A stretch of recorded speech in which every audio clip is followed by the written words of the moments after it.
Hey everybody, welcome back. So today I'm going to finish up the lawnmower by sharpening blades and maybe getting the grass cut because it's getting bad. Okay, so since I'm by myself, um, and anytime you're working underneath something, you want to be safe. So I'm going to put chocks behind the back wheels, and when I jack it up, I'm going to put it on jack stands, as opposed to my usual just pick up the front end and have Amy stick a cinder block under it.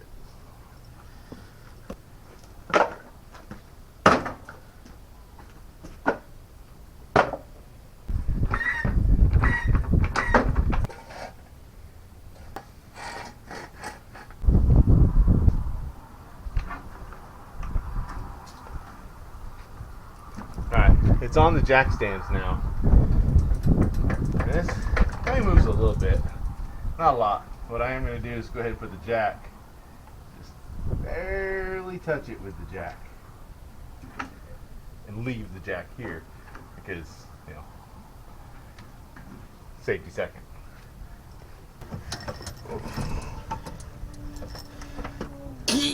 Yeah, there we go. Maybe.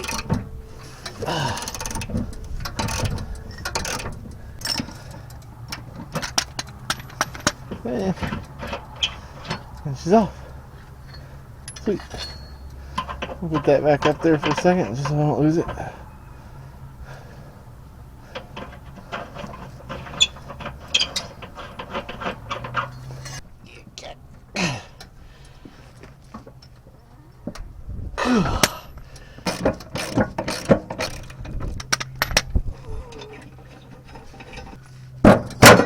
There it is. Got it.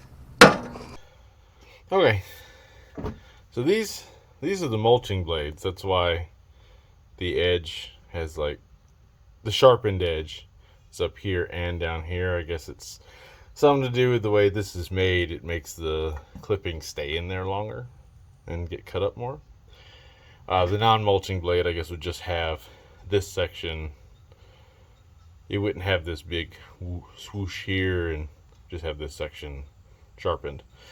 But you can see all the big, huge chunks taken out of this one. Both sides. The other one looks just as bad, and it is not sharp. So we're going to take it over to the belt sander and try to straighten this out and put a new edge on it. Okay, so the belt that's on here is an 80 grit. That's going to remove a lot of material quickly and not leave a very fine finish, I guess, on the edge of this. We're not going for razor sharp. We're going for moderately pointy because it's for mowing grass. We make it razor sharp, it'll be too thin, and every little thing that hits it is going to nick it. We're just looking to make it not this.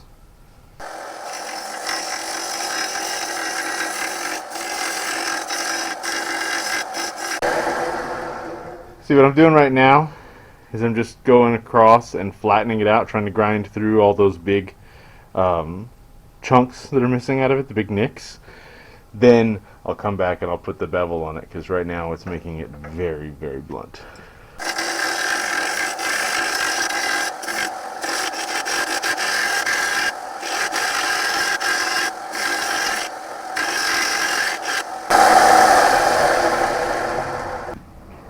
Okay, see, now that I've ground through all of the big chunks that are missing, I've taken a lot of material off, but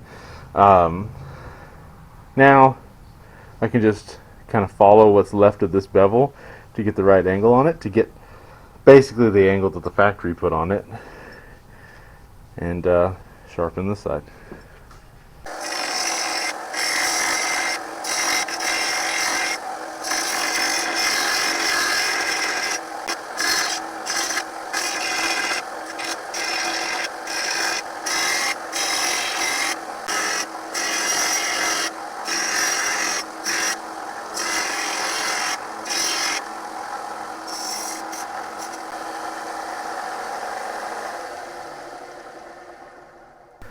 See, there we go.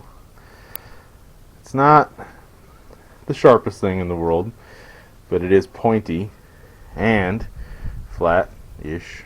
It's really hard to keep the bevel angle when you're going around these curves like that. But now I just need to do the same thing 3 more times for the 2 blades. Let me put it back on and see how it cuts. So installing the blades, it's going to be the exact same as taking them off, only, you know, the opposite.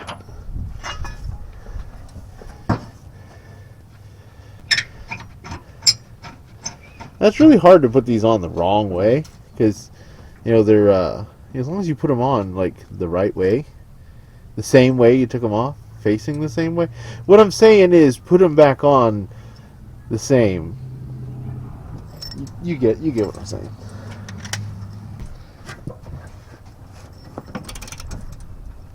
Now, there's probably an exact torque spec on these, but I just go until I hear it crack, and then back it off a quarter turn.